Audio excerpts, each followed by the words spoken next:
Sure. Well, I get that performance you had a couple touchdowns. Just how pleased were you guys with the overall, especially on offense?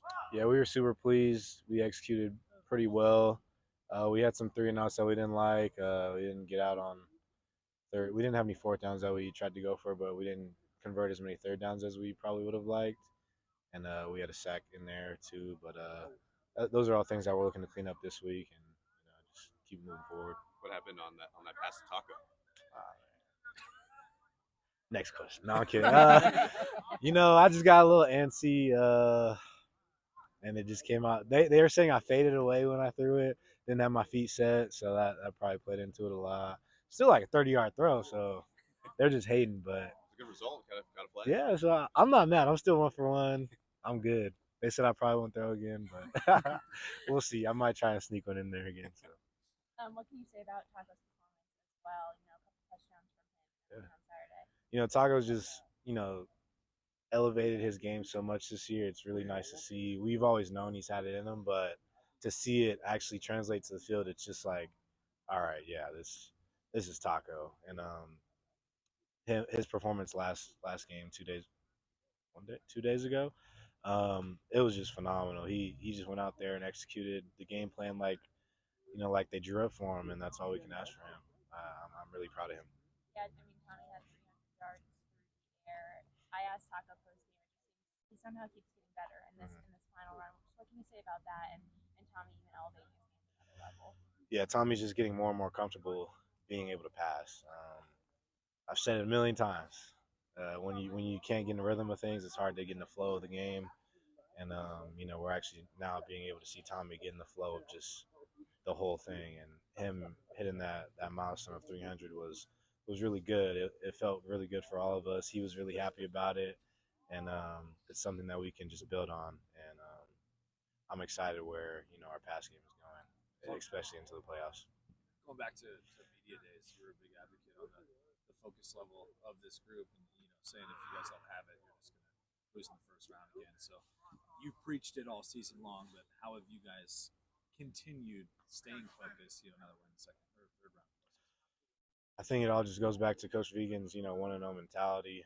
We've pretty much embodied that the whole year. At least the offense. I know the defense has as well, but just with our execution of plays, our trust in one another, and our belief that we're going to get the job done. So. Deacon said after the game that you guys were really trying to stretch him sideline to sideline. How effective do you feel like that was on the jet sweeps, getting outside? Yeah, when we make those big D linemen have to run, it opens up that inside for our interior runs as well. So stretching them side to side, getting our fast guys, me, Taco, Tommy on certain things, to stretch them out is really good because it tires the D line out. It makes the linebackers and safeties realize that it's not just going to be runs inside the box; it's going to be outside the box as well. So it just stretches everything out, makes holes bigger for the running backs and everybody else. So yeah. Ontario kind of got some run there this last game. What do you think of him? Terrio's shifty, man. He's shifty and fast. He reminds me of me when I was 18 years old. Kind of, I always joke with him like, "Dang, those knees, man. I wish I had them." But he's a really really bright young man. I can't wait to see his evolution through just the playoffs now and then his career going down here and everything else. So he has a bright future. Is there anything specific you've seen Tommy work on passing wise or improve on? Anything since last season that he's really kind of made a strides in? Not necessarily. Um, like I said, Tommy's always had it. It's just been whether he's comfortable or not. Um, Coach Walker has put him in situations in practice to make it more difficult for him. So when we get in the game, it's a bit easier, and I think he forces himself to make harder throws in practice, so they become easier in the game. What kind of situations in practice? He forces a lot of like hole shots, which are really hard throws, field hole shots especially, and he tries to fit balls in tight windows so that in the game, like we see in the game to Taco, it just seemed so natural. So we see that a lot in practice. It was cool to see in the game too. One of the UT Martin players post game, who also played with Daphne in 2021, said he prepared his teammates for the Bobcat atmosphere by comparing it to some of the SEC schools they play in the non-conference. What kind of home field advantage is this that you guys earned through this playoff run? It's crazy. We saw it a couple times. They jumped off sides on offense. I believe maybe twice in a row. It's such an advantage, especially now that it's snowing and getting cold now. I'm shivering as we speak. Uh, it's going to be a huge advantage because let me not talk about this. A lot of teams aren't used to the cold. People playing domes, whatever the case may be. They're not going to be able to come out here and play in the snow and be able to play in the trenches with us. Well, one of those teams is rematching that plays in a dome this Mhm. Friday night. You got a Friday night lights game against Idaho. What's it going to take to get the job done again? It's going to take everything. We still have a chip on our shoulder from last year. We remember how that felt. And we still have that kill or be killed mentality. And we're going to take that into this game. We know we're going to get their best shot. They're going to be the best team that we played this season just because it's the next game, and we're ready for it. You mentioned that Taco, and then so I think after the game he said the ball basically caught itself based on how the ball was placed. I guess do you kind of feel like that sometimes when Tommy's throwing to you? For sure. Tommy's been able to put it in place where I'm like, okay, yeah, that was an amazing throw, and it's just a testament to him and how hard he's worked, how comfortable he's gotten in the pocket and exiting the pocket and being able to release the ball. Yeah, there's definitely times where I'm like, dang, that was just a really nice ball. Thanks, Tommy.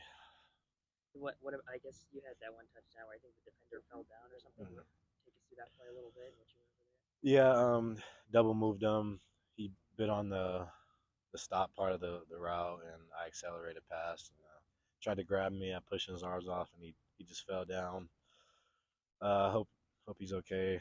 I didn't think I caught up with him after. I think he's fine, but yeah, good guy, good athlete. I just got him on that one. How does the overall preparation kind of change on a shorter week than Ooh, normal? man, we were actually so Saturday night I went to the little Christmas walk downtown, and then Coach Vegan texted us like, "Yeah, we're gonna have practice tomorrow." I'm like, "Dang," but we didn't have practice. We just had meetings. I think it was good to get our bodies back a little bit. Still felt it today, but ooh, I'm shivering. Just coming out here, I think we didn't really skip a beat, honestly, with not having practice yesterday and having a condensed week. We're just more locked into our meetings and our game plan more than the physical work. So I don't think we're losing a step at all with that. During the media days, you talked about not doing any more celebrations on the year, but after that touchdown, you did the. That's JT. not my fault. That's not my fault. So JT, I wasn't gonna do anything. JT came and he's like, "Let's do it." I was like, "Might as well." So he did it. I for sure thought we were gonna get a flag. We didn't. So the refs might be messing with me this year. So we might do some more things. So no, your coach Judy was like, "What was that?" I was like, "What you mean? It's my celebration." He's like, "Yeah, whatever." We were so excited. Yeah. We were like, he brought it back. Yeah, JT's been wanting to do it for a while. I was like, I don't know, man. I want to get a flag. And I remember what I told you guys. So I was like, I don't want to go back on that. But hey, man, you gotta have fun with it. So it was super fun. The offense obviously gets a lot of shine, but what is it like being on the sidelines, especially at home, playing alongside this defense? I mean, it's one of the best defenses in the country. The fans get so loud for them. They continue to dominate. So what's it kind of like? Defense has been shut out. It's been amazing just to have that confidence that they're going to go out there and get a stop. I think it's vice versa. They know that whenever we're out there, we're going to score. And even if we don't, they're like, we're going to pick you guys up. It's just really good complementary football. Feels really good. The anchors of our defense were Brady Greeby. Those guys, they just hold it down all the time. And our corners, they've been doing really well. It's just, all around good football. And it's really good to watch. It's really fun to watch. I'm always on the sideline cheering them on.